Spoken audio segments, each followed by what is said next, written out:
नमस्कार। आजकल बाजार में ना एनएसडीएल आईपीओ की बहुत धूम मची हुई है। काफी इंतजार के बाद आ रहा है ये आईपीओ। लेकिन इसके साथ ही ग्रे मार्केट में इसकी कीमतों में जो भारी गिरावट हुई है उसकी भी खबरें हैं। तो सवाल ये है कि भाई ये ग्रे मार्केट का पूरा चक्कर क्या है, ये आईपीओ इतना खास क्यों माना जा रहा था, और सबसे जरूरी क्या है, इसमें पैसा लगाना ठीक रहेगा, निवेश करना चाहिए? आज हम इन्हीं सब पे थोड़ी गहरी चर्चा करेंगे। हमारे पास अलग अलग स्रोतों से जानकारी है, मार्केट एनालिसिस हैं, खबरें हैं और एक्सपर्ट्स की राय भी है।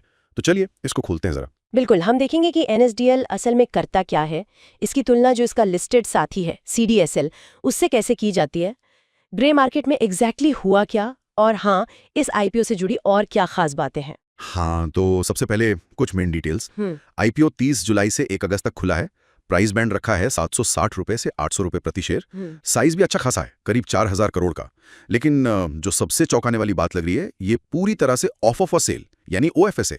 इसका क्या मतलब हुआ? हाँ, देखिए, ऑफर फॉर सेल मतलब ओएफएस का सीधा मतलब ये है कि कंपनी कोई नए शेयर्स जारी करके पैसा नहीं जुटा रही है, बल्कि जो मौजूदा शेयर होल्डर्स है ना, जैसे आईडीबीआई बैंक हो गया, एनएसई, एसबीआई, एचडीएफसी बैंक, ये लोग अपनी हिस्सेदारी बेच रहे हैं। तो आईपीओ का पैसा कंपनी के पास नहीं जाएगा, और आईडीबीआई और एनएसई के लिए तो ये एक रेगुलेटरी जरूरत भी है कि उन्हें अपनी हिस्सेदारी 15% से नीचे लानी है। अच्छा, और ये ग्रे मार्केट वाला क्या मामला है?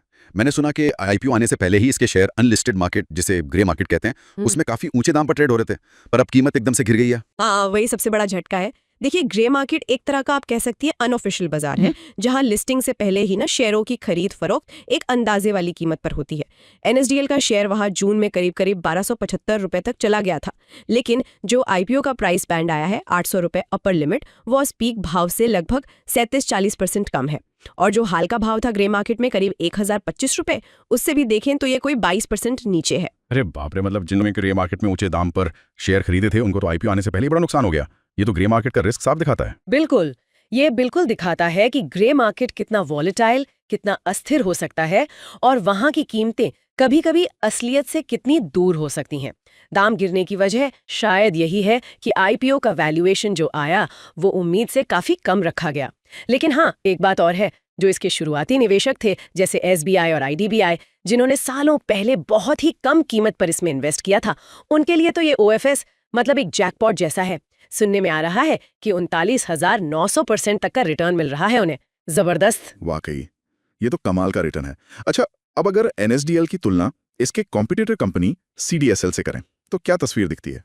दोनों डिपॉजिटरी हैं, मतलब शेयरों के लिए डिजिटल लॉकर की तरह काम करते हैं ना? हाँ, बिल्कुल, दोनों का मेन काम डिपॉजिटरी का ही है।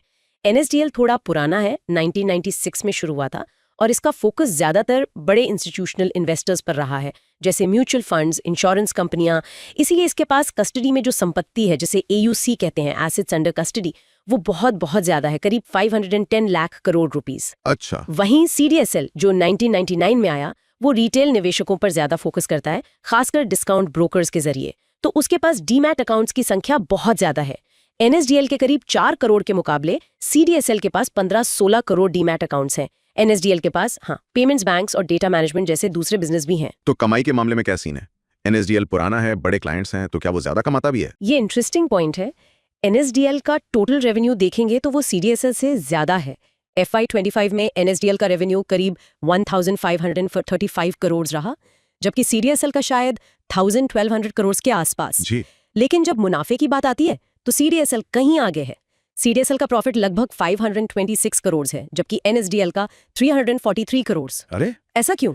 इसकी एक बड़ी वजह एनएसडीएल का जो पेमेंट्स बैंक वाला बिजनेस है वो फिलहाल ज्यादा प्रॉफिटेबल नहीं है, और उसकी वजह से खर्चे भी बढ़ रहे हैं। तो ये जो डाइवर्सिफिकेशन एनएसडीएल ने किया है वो भी थोड़ा महंगा पड़ रहा है, कह सकते हैं। इसीलिए एनएसडीएल का प्रॉफिट मार्जिन करीब 22%, सीडीएसएल के मार्जिन जो 46 to 54% के बीच रहता है, से काफी कम है। समझ गया। लेकिन आईपीओ में वैल्यूएशन तो एनएसडीएल का सस्ता लग रहा है। प्राइस टू अर्निंग यानी पीई रेशो जो है वो करीब 46.6 बताया जा रहा है, जबकि सीडीएसएल का तो 66 से भी ऊपर है। हाँ, ये बिल्कुल सही पॉइंट है। वैल्यूएशन के लिहाज से देखें तो एनएसडीएल सस्ता दिख रहा है। तो यहाँ एक तरह की दुविधा वाली स्थिति बन जाती है। वैल्यूएशन सस्ता है पर प्रॉफिट मार्जिन कम है। तो फिर इन सब बातों को ध्यान में रखते हुए सस्ता वैल्यूएशन, डिपॉजिटरी बिजनेस का दबदबा, लेकिन ये भी कि ये पूरा ओएफएस है और मार्जिन कम है, क्या इस आईपीओ में अप्लाई करना चाहिए?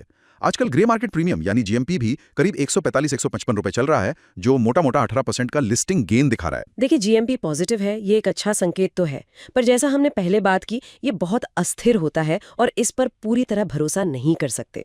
अप्लाई करने के फेवर में तर्क है, वैल्यूएशन तुलनात्मक रूप से सस्ता है, कोर बिजनेस बहुत मजबूत है, फाइनेंशियल्स भी ठीक ठाक हैं। लेकिन ध्यान रखने वाली बातें हैं, ये 100% OFS है, पैसा कंपनी को नहीं मिल रहा, प्रॉफिट मार्जिन CDSL से कम है, और ग्रे मार्केट में जो झटका लगा है उससे इन्वेस्टर्स का सेंटिमेंट थोड़ा बिगड़ सकता है। क्या कोई और बात भी है जिसका ध्यान रखना चाहिए? कोई छिपा हुआ रिस्क? एक बाहरी फैक्टर है, वो है टाइमिंग का। जिस दिन IPO खुल रहा है 30 जुलाई को, उसी दिन अमेरिका की फेडरल ओपन मार्केट कमेटी यानी FOMC की मीटिंग का नतीजा भी आना है। ये कमेटी अमेरिका में इंटरेस्ट रेट तय करती है। अब उनके फैसले का असर दुनिया भर के बाजारों पर पड़ता है, जिससे फॉरेन इन्वेस्टमेंट और इंडियन मार्केट के सेंटिमेंट पर असर आ सकता है। तो इसका असर IPO के माहौल और लिस्टिंग पर भी पड़ने की संभावना है। ओह, ये तो बड़ा क्रिटिकल पॉइंट है। तो कुल मिला के देखें तो NSDL IPO एक बड़ा ही दिलचस्प केस बन गया है। एक तरफ रेगुलेटरी जरूरत और पुराने निवेशकों के लिए जबरदस्त मुनाफा वाला OFS है, तो दूसरी तरफ ग्रे मार्केट के हाल के खरीदारों को झटका लगाए।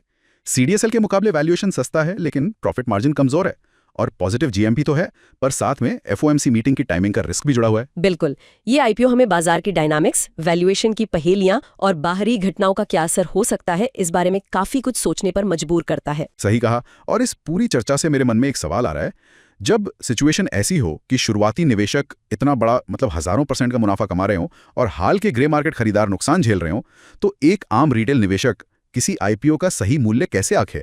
ये सोचने वाली बात है। बिल्कुल, ये बहुत वैलिड सवाल है। हमारी सलाह तो यही होगी कि कोई भी निवेश का फैसला लेने से पहले सब्सक्रिप्शन के आखिरी दिन तक के आंकड़ों पर और मार्केट के ओवरऑल सेंटिमेंट पर ध्यान रखें।